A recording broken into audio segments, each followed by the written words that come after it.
السلام علیکم ورحمۃ اللہ. Dear students, F A Islamic compulsory.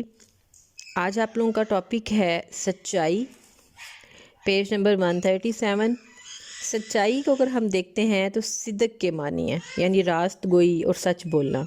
اگر اصطلاح کو ہم ٹچ کرتے ہیں تو سچائی سے مراد کسی انسان کا ہر ایسا قول، فعل اور نظریہ جو حقیقت اور واقع میں عین مطابق اور حق کی تائید و نصرت کا باعث بنے. سچائی کی اہمیت قرآن مجید کی روشنی میں قرآن مجید میں سچائی کی اہمیت اور سچ بولنے پر بہت زور دیا گیا. مثلاً فرمان الہی ہے سورہ الاحزاب میں، یا ایھا الذین آمنوا اتقوا اللہ وقولوا قولا سدیدا، کہ اے ایمان والو اللہ سے ڈرو اور صاف اور سیدھی بات کہو.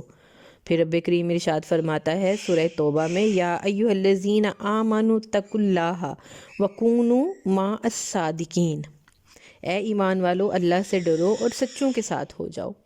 یہ آیت زیادہ آسان ہے، اس کو یاد کریے گا، عربی اس کی یاد کریے گا، باقی ایک کا ترجمہ کر لیں.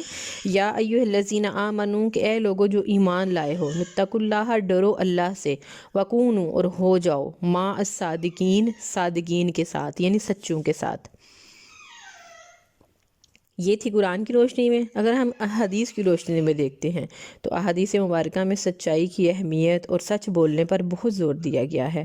مثلاً آپ صلی اللہ تعالیٰ علیہ وآلہ وسلم نے فرمایا، بے شک سچائی نیکی کی طرف رہنمائی کرتی ہے اور نیکی جنت کی طرف رہنمائی کرتی ہے. ایک جگہ یوں ارشاد فرمایا گیا کہ پس بے شک سچ اطمینان کا ذریعہ ہے اور بے شک جھوٹ شک کا باعث ہے. سچائی کی اہمیت سیرت رسول صلی اللہ تعالیٰ علیہ وآلہ وسلم کی روشنی میں دیکھتے ہیں تو آپ صلی اللہ تعالیٰ علیہ وآلہ وسلم صادق و امین تھے.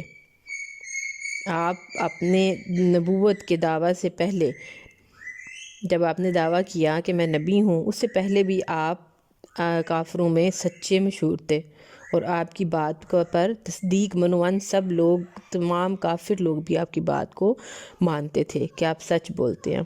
سچائی کے فوائد و ثمرات اگر ہم دیکھتے ہیں تو سچائی کے ذریعے درج ذیل فوائد حاصل ہوتے ہیں. انسانی عزت و شہرت میں اضافہ ہوتا ہے، کاروبار میں لوگ اعتماد کرتے ہیں، قیامت والے دن صدیقین کا ساتھ ملے گا، رضا الہی کا حصول ہوتا ہے، اطمینان قلب نصیب ہوتا ہے. یہ تھا آپ کا ٹاپک. دوسرا ٹاپک ہم دیکھیں گے. بہت چھوٹے چھوٹے ٹاپک ہیں، اس لیے آپ لوگوں کو میں دو ٹاپک کروا رہی ہوں، بلکہ آج اگر زیادہ چھوٹے ہوئے تو آپ لوگوں کو میں 3 ٹاپک کرواؤں گی. عدل و انصاف کے بارے میں. عدل و انصاف کا اگر ہم مفہوم دیکھتے ہیں تو اس کے معنی ہے حق والے کو حق دینا، اور اصطلاح میں دیکھتے ہیں تو ہر اس شخص کو صحیح اور مکمل حق دینا جس سے کسی طرح ظلم و زیادتی نہ ہو، اور کسی کے ساتھ بلا رعایت وہ معاملہ کرنا جس کا وہ صحیح حقدار ہے، عدل و انصاف کہلاتا ہے. قرآن مجید میں عدل و انصاف کرنے والے کی اہمیت کے بارے میں سورہ النساء میں رب کریم فرماتا ہے، وَإِذَا حَكَمْتُمْ بَيْنَ النَّاسِ أَن تَحْكُمُوا بِالْعَدْلِ، اور جب تم لوگوں کے درمیان فیصلہ کرنے لگو تو انصاف سے فیصلہ کرو.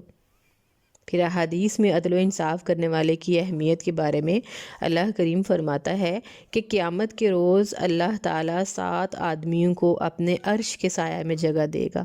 ان 7 آدمیوں میں ایک امام عادل ہوگا. عدل و انصاف کی اہمیت سیرت النبی صلی اللہ تعالیٰ علیہ وآلہ وسلم کی روشنی میں اگر ہم دیکھتے ہیں تو سرور کائنات نے عدل و انصاف کو معاشرے میں عام کرنے کے لیے ترغیب و تربیت کے بعد خود فیصلہ کر کے ثابت کیا کہ عدل و انصاف کی راہ میں رکاوٹ بننے والے قریبی عزیز و اقارب اور دوست احباب کی موجودگی یا سفارش کی کوئی اہمیت نہیں. مثلاً امام الانبیاء کی عدالت میں بنو مخزوم قبیلہ کی فاطمہ نامی عورت کا چوری کا مقدمہ آیا. یہ جو ہے واقعہ پہلے بھی الیکٹیو میں بھی ہم لوگ ڈسکس کر چکے ہیں. تو اس قبیلہ والوں نے حضرت انس رضی اللہ تعالیٰ عنہ جو کہ آپ کے قریبی تھے سمجھ کر سفارش کرنے کو کہا. آپ رضی اللہ تعالیٰ عنہ نے سفارش کی. آپ صلی اللہ علیہ وسلم نے جواب دیا کہ اگر یہ فاطمہ بنت اسد ہیں، اگر فاطمہ بنت محمد بھی ہوتی تو میں پھر بھی یہی سزا دیتا. کہ چوری کی سزا کیا ہے اسلام میں؟ ہاتھ کو کاٹ دینا. تو آپ صلی اللہ تعالیٰ علیہ وآلہ وسلم عدل و انصاف کے معاملے میں بہت زیادہ قوی تھے کہ آپ اپنے ساتھ والوں کے لیے بھی وہی رکھتے عدل و انصاف کا پیمانہ جو کسی غیر مسلم کے لیے ہوتا۔ عدل و انصاف کے فوائد و ثمرات بھی ہیں کہ ظلم و ستم کا خاتمہ ہوتا ہے، طبقاتی نفرت کا خاتمہ ہوتا ہے، نسلی فسادات کا خاتمہ ہوتا ہے، معاشرتی استحکام میں اضافہ ہوتا ہے۔ تو یہ 2 ٹاپک آپ لوگوں نے آج کی ہیں، عدل و انصاف اور اس سے پہلے والا سچائی۔ اس کے ساتھ تیسرا ٹاپک آپ لوگوں کو کرواتی ہوں، احترام قانون۔ قانون کے لغوی معنی قواعد و ضوابط۔ اصطلاح میں اگر دیکھتے ہیں تو سماجی زندگی میں نظم و ضبط اور امن و سکون کے قیام و بقا اور لوگوں کے حقوق و فرائض کے تحفظ کے لیے جو اصول، جو قوانین وضع کیے جاتے ہیں، ان کی پاسداری کو احترام قانون کہتے ہیں۔ جو قانون لاگو کر دیے گئے گورنمنٹ کی طرف سے، ان کے جو احترام کرتے ہیں، ان کا جو ہم کرتے ہیں، ان کو ہم اپنے اوپر لاگو کرتے ہیں، ان کی قوانین کی پاسداری کرتے ہیں، اس کو احترام قانون کہتے ہیں۔ قرآن مجید میں احترام قانون کی اہمیت کو اگر ہم دیکھتے ہیں تو اللہ کریم سورہ نساء میں فرماتا ہے، یا ایھا الذین آمنوا اطیعوا اللہ و اطیعوا الرسول و اولی الامر، کہ اے ایمان والو، اللہ اور اس کے رسول کی اطاعت کرو اور اپنے اہل ایمان کی۔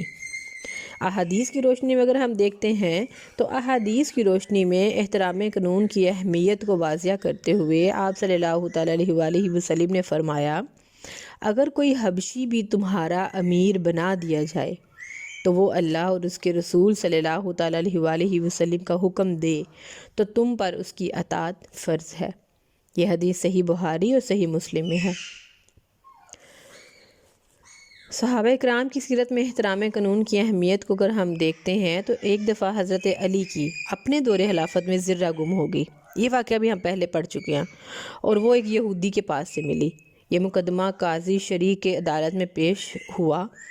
حضرت علی کے 2 گواہ، ایک غلام اور ایک حضرت حسن تھے، لیکن قاضی نے قانون کے مطابق ان گواہوں کی گواہی قبول کرنے سے انکار کر دیا کہ ایک آپ کا غلام ہے اور ایک آپ کا بیٹا۔ اس طرح حضرت علی مقدمہ ہار گئے، لیکن یہودی پر یہ اثر ہوا کہ وہ مسلمان ہو گیا۔ تاہم اس واقعے میں حضرت علی کی طرف سے احترام قانون قابل تعریف ہے۔ اگر ہم اس کی خلاف ورزی کرتے ہیں، احترام قانون کی خلاف ورزی کی وجوہات کیا ہو سکتی ہیں؟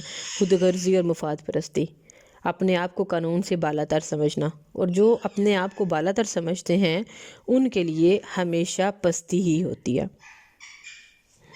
احترام قانون کے اگر فوائد و ثمرات دیکھتے ہیں تو بہت سے فوائد و ثمرات حاصل ہوتے ہیں۔ افراتفری کا خاتمہ ہو جاتا ہے، ظلم و تعدی کا خاتمہ ہو جاتا ہے، اخوت و مساوات کی قضا عام ہو جاتی ہے، فضا عام ہو جاتی ہے، اللہ کی رضا حاصل ہوتی ہے، معاشرتی استحکام میں اضافہ ہوتا ہے۔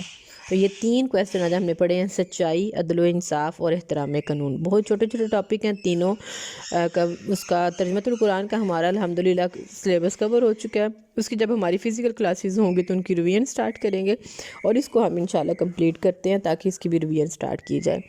دعا میں یاد رکھیے گا۔ اللہ تعالیٰ آپ کو اور میرا حامی و ناصر ہو۔ السلام علیکم ورحمۃ اللہ۔